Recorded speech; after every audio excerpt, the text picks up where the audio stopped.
안녕하세요. 이번에 54회 월요 연구포럼 발제를 맡게 된 구윤희입니다. 네, 저희가 온라인으로나마 인사드리게 돼서 너무 반갑고요. 저희가 포럼을 계속 이렇게 연기만 할 수 없다라고 판단을 해서 먼저 온라인으로 한번 시도를 해보는 거니까 조금 미숙한 점이 있어도 너그러이 봐주시고요. 제가 벌써 여러 번 다시 녹화를 해봤는데 쓸데없는 말을 많이 하는 것보다 짧고 굵게 하는 게 훨씬 주의 집중을 할 수 있을 것 같아서 최대한 짧고 간단하게 설명을 해드리도록 하겠습니다. 연구 주제는 위험 정보 처리가 예방행동 의도에 미치는 영향 연구이고요.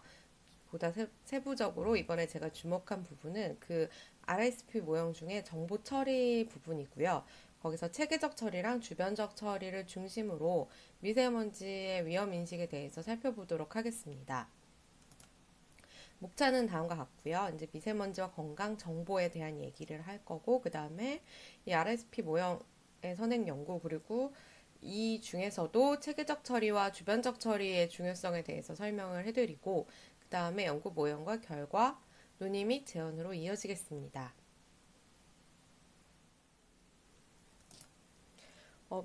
요새는 코로나에 조금 밀려서 미세먼지가 많이 보도되진 않지만 그래도 자세히 보면 꾸준히 나오고 있는데요. 미세먼지 정보나 미세먼지 위험성 인식을 저희가 여러 가지 루트를 통해서 하고 있습니다. 그래서 여기서 보시면 서울의 연도별 미세먼지 농도가 런던이나 파리에 비해서 훨씬 거의 2배 가까운 수준을 보이고 있다라든지 이렇게 빨간색으로 완전히 도배된 우리나라 위성사진, 먼지 사진 이런 거를 볼 수가 있고요. 초미세먼지 주의보 발령됐다 이런 뉴스도 요즘은 봐도 별로 어색하지도 않을 정도의 뉴스가 되었죠. 그래서 위험에 대한 인식은 충분히 여러 가지 방면에서 할 수가 있는데요. 그러면 만약에 RISP 모형이 잘 적용된다라고 일단 가정을 하고 설명을 드리면 위험하다고 생각이 들어서 뭔가 정보를 더 찾고 싶다 해서 이런 다양한 정보를 찾아보게 됩니다. 미세먼지로 검색하면 나오는 다양한 이미지고요.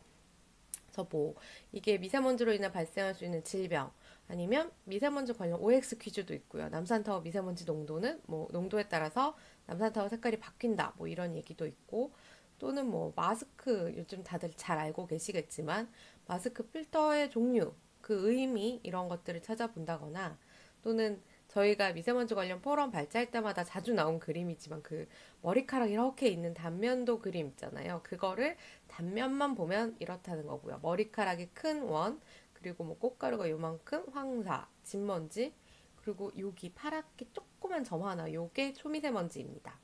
그래서 이런 정보 또는 미세먼지가 높은 날 건강생활 수칙 이런 정보들을 찾아보게 되죠. 그리고 좀만 더 구체적으로 난 더 알고 싶다 이럴 경우에는 초미세먼지 예보의 내용 및 기준에서 좋음, 보통, 나쁨, 매우 나쁨 이렇게 4단계로 나뉘는데 이 기준에 따라서 어떤 행동을 해야 한다. 그런 부분들이 나오죠. 근데 찾다 보니까 8단계로 나눈 데도 있네. 이 정도까지도 정보 처리를 하실 수 있고 또는 더 그런 구체적인 연구나 데이터들을 살펴봄으로써 식물이 없는 것보다는 배치했을 때 그 분진량이 훨씬 줄어드는구나. 이렇게도 이해하실 수 있습니다. 그래서 제가 이런 걸 왜 보여드렸냐면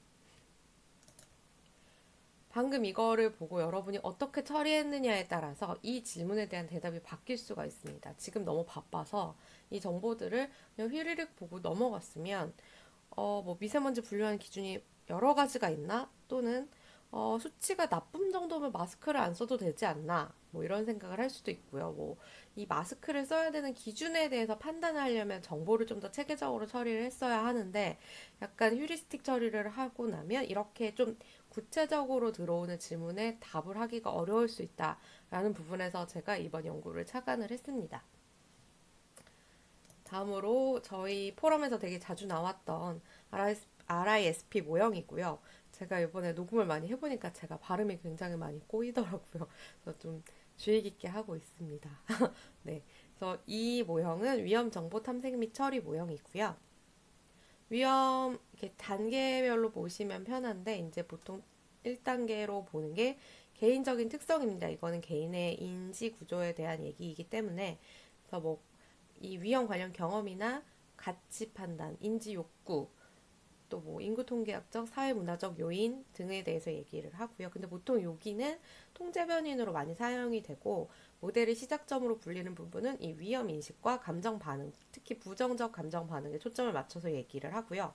이 부분에서 이제 보통 시작을 하고 이것들이 일종의 정보를 찾거나 처리하기 위한 동기를 유발하는 요인들에서 이제 정보에 관한 주관적 규범이라 함은 이제 내 주변 사람들이 내가 이 정보를 찾아보길 원할 것이다 이런 걸 의미를 하고요. 또 감정 반응도 이거를 유발하는 기제로 불리는데 감정 반응의 역할이 꽤 크게 나옵니다. 직접으로도 연결이 되고 간접으로도 연결이 되는데 정보 불충분성을 결국에는 이 모델에서는 이 부분에 집중을 하는 건데요. 요게 뭐냐면 이제 내가 지금 이 미세먼지 상황에 대해서 갖고 있는 지식 그것과 내가 이 미세먼지에 잘 대처하기 위해서 필요한 지식 두 개 다 인식이고요. 이 인식의 차이를 봄으로써 정보 불충분성이 어느 정도 있다. 그래서 예를 들면 나는 미세먼지를 내 미세먼지에 대해서 알고 있고 뭐 좀 아는 수준이 내가 생각하기에는 50점 정도다. 근데 원래 실제로 미세먼지 잘 해결하려면 70 정도의 지식은 있어야 되지 않을까라고 생각을 한다면 이 사람의 정보 불충분성은 20 정도로 나타납니다. 근데 제가 되게 적게 갖고 있어서 관련 지식이 한 30 정도인데 미세먼지 해결하려면 30 정도 있으면 충분해 라고 생각하면 이 사람은 불충분성을 전혀 느끼지 않는 거죠. 이런 부분에 대한 변인을 의미를 합니다. 이 동기가 유발이 되고 나면 이제 정보를 탐색하거나 회피 또는 정보를 처리하게 되는데 이때도 제가 오늘 말씀드리는 체계적인 것과 주변적인 처리를 하게 됩니다. 그래서 체계적인 거는 말씀을 드리자면 인지적인 노력이라고 보시면 돼요. 그래서 인지적인 노력을 기울여서 이 정보를 처리하는 수준이라고 생각하시면 되고요. 저 휴리스틱 또는 저 주변적 정보 처리라고 하는 것은 좀 인지적 노력을 적게 들여서 정보를 제한적으로 처리하는 걸 의미를 합니다. 그래서 뭐 좀 대충 본다. 이걸 읽은 다음에 따로 더 생각하지 않는다. 다른 사람들과 논의하지 않는다. 이런 경우를 휴리스틱 주변적 처리라고 설명을 하고 있습니다. 그래서 우리나라에서 이런 RISP 모형 연구가 요새 많이 나타나고 있는 편이고요. 시작 단계 정도라고 보시면 되는데 이렇게 보시다시피 변인이 워낙 많고 약간 개념적인 변인이 많이 들어가 있기 때문에 연구자마다 필요한 부분을 이렇게 포커싱해서 하는 경우가 더 많습니다. 그래서 이 연구를 예를 들어보면 이 볼드체로 처리되는 이 네모칸들에 집중해서 연구를 진행한 부분이고요. 최근에는 원래 모형, 아까 방금 그림은 여기까지였는데 원래 모형에다가 위험 처리의 결과, 즉 이제 이 위험을 회피하거나 예방하기 위한 행동을 같이 보는 게 요즘의 이 모형의 연구 추세입니다. 왜냐면 이제 이 99년에 그리핀에서 이 연구를 제안할 때도 이 모델을 제안할 때도 실질적으로 원래는 저 예방 행동에 대해서도 끝까지 보는 게 맞다라고 제안을 했기 때문에 요즘에 이걸 포함한 연구들이 많이 나타나고 있고요.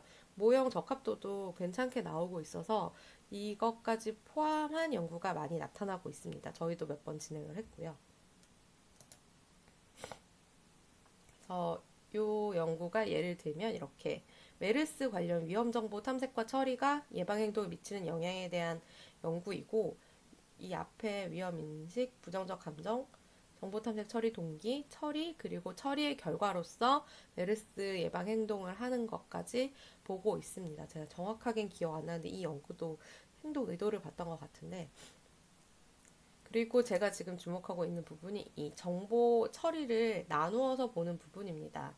이 김혜정 교수님 연구 같은 경우에는 부정적 감정도 두려움과 분노로 나눠서 접근을 했는데 정보 처리도, 탐색도 정보 탐색이랑 회피 나눠서 보시고 이런 연구가 있었어요. 이거는 이제 원자력 정보 탐색과 처리, 여기서는 행동을 뭘로 봤냐면 이 정보를 공유까지 하려고 하는지가 일종의 이 부분을 액션이라고 이렇게 나타난 연구고요.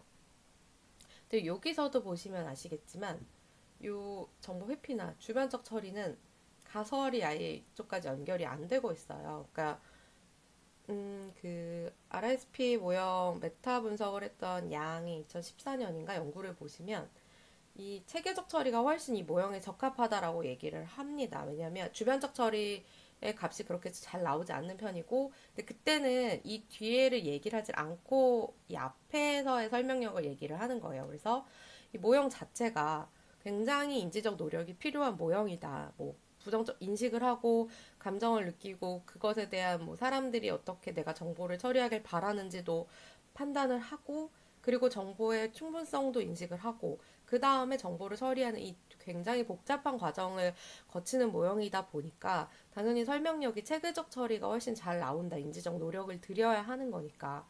라고 설명을 했지만 그 경우에는 이 뒤에 행위까지 보지 않았을 때는 아 그렇구나로 결론을 내릴 수 있지만 제가 그 연구들을 살펴본 결과 이제 예방 행동 의도 이런 쪽으로 볼 때는 주변적 처리가 부정적인 영향을 끼칠 수도 있지 않을까라는 생각을 했습니다. 가령 뭐 아까 앞에서 보신 정보들을 너무 이렇게 대충 보고 시간을 들이지 않고 재고하지 않고 봤을 경우에 위험한 건데 실제로는 그걸 별로 위험하지 않다고 판단해서 예방 행동 의도를 하지 않을 수도 있지 않을까. 아직은 연구가 없으니까. 그래서 리서치 퀘스천으로 포함을 해서 연구를 설계를 했습니다.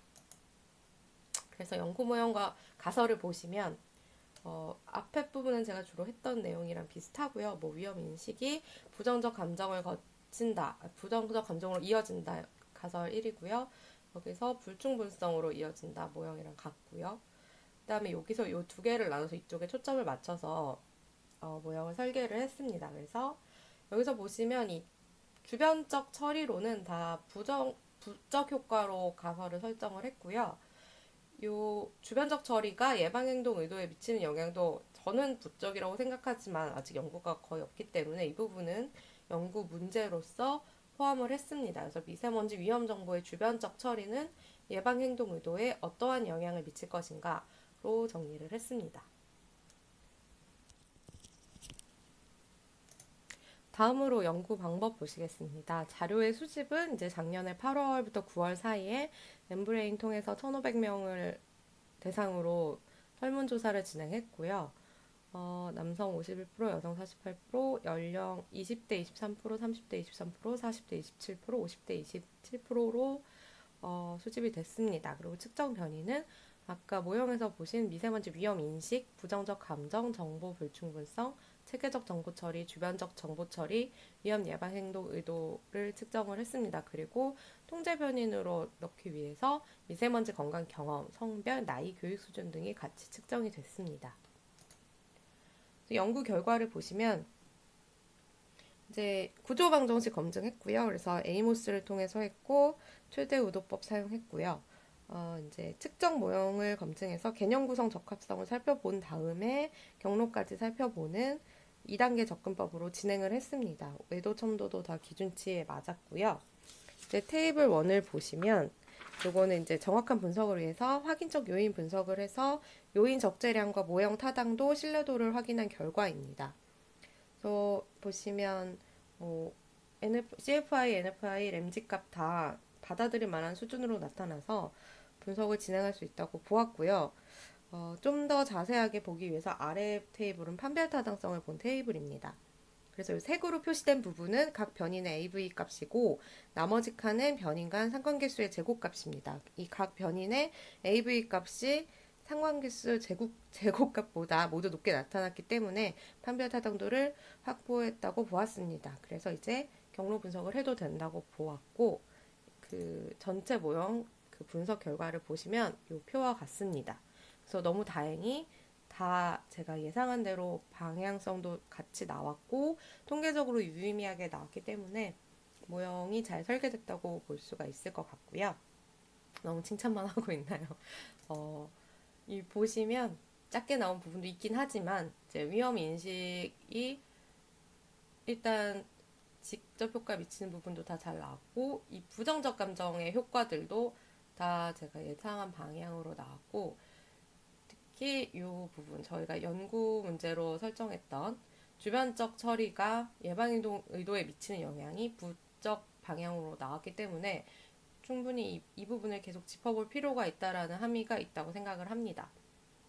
그리고 이제 이 테이블 4 같은 경우에는 이제 간접 효과를 본 부분이고요. 여기서 이제 주목하실 거는 이제 위험 인식은 워낙 이 모형에서 큰 역할을 하는 거고 이 모형 제목 자체가 위험 인식에서 시작을 하지만 그래서 요걸 간접 효과로 다 확인을 했다는 부분이고요. 요거는 이제 부정적 감정의 간접 효과, 말을 계속하니까 이제 좀 꼬이기 시작하는데, 네. 그리고 이건 정보 불충분성이 예방 행동 의도에 미친 영향에서 요 표로 알 수 있는 건 뭐냐면, 저희가 그래도 기본 모델에 추가한 변인이잖아요. 그 종속 변인을 연장을 한 건데, 어떻게 보면 예방 행동 의도로 이 부분들이 다 구성하고 있는 주요 변인들과 간접 효과를 잘 나타내고 있기 때문에 이 변인을 추가하는 것에 무리가 없다라고 판단을 할 수가 있습니다. 그래서 연구 함의를 보시면 이제 모형의 주요 변인의 직간접적 효과를 확인할 수 있고요. 그리고 이 부정적 감정 반응, 제가 이 모형을 몇 번 해보고 나니까 이 감정 반응이 굉장히 큰 역할을 한다. 어떻게 보면 정보 불충분성보다 더 메인 변인이 아닐까 싶을 만큼 부정적 감정 반응이 역할을 한다 해서 이 부분에 대한 게 더 연구가 돼야 하지 않을까라고 생각을 하게 됐습니다. 그래서 뭐 저희가 올해 초에 방송학부 나왔던 연구인데, 미세먼지에 대한 불안감이나 짜증, 초조함 같은 감정 반응이 증폭되면 이 정보 불충분성을 거치지 않아도 탐색과 처리로 이어졌다가 나타났고, 이번 연구에서도 마찬가지고요. 직접 효과가 있기 때문에 이 원래는 감정이 약간 합리적인 정서랑 상관이 없다라고 과거에 많이 얘기가 됐었지만, 오히려 이게 긍정적인 역할을 할 수 있다라는 결과가 계속 나오고 있기 때문에 이 감정에 대한 부분을 좀 더 짚어봐야 하지 않을까라고 생각을 했습니다. 그 아까 보여드렸던 김효정 교수님 연구에서도 그런 취지로 이제 공포랑 불안으로 나눠서 접근을 했었죠. 그 연구에서 보시면 그 공포랑 불안에 따라서 결과가 또 다르게 나타나기 때문에 그런 쪽으로도 연구를 해보면 재밌지 않을까 생각을 해보았고요. 이제 그 예방행동 의도가 적합하게 나타났다. 이 부분도 이제 이론적 의미가 있고, 이 주변적 처리가 위험 예방 행동 의도에 미치는 부적 효과를 확인했기 때문에 이게 거의 처음 확인한 거니까 이걸 가지고 막 더 확장되게 해석할 필요는 없지만, 이 부분에 대해서 우리가 연구에서 그래도 좀 같이 봐야 하는 부분이 아닐까라는 함의를 보였다를 알 수 있습니다. 뭐 연구의 제한점은 굉장히 많지만 일단 짧고 굵게 한다고 말씀을 드렸으니까 여기까지 말씀을 드리면 될 것 같고요.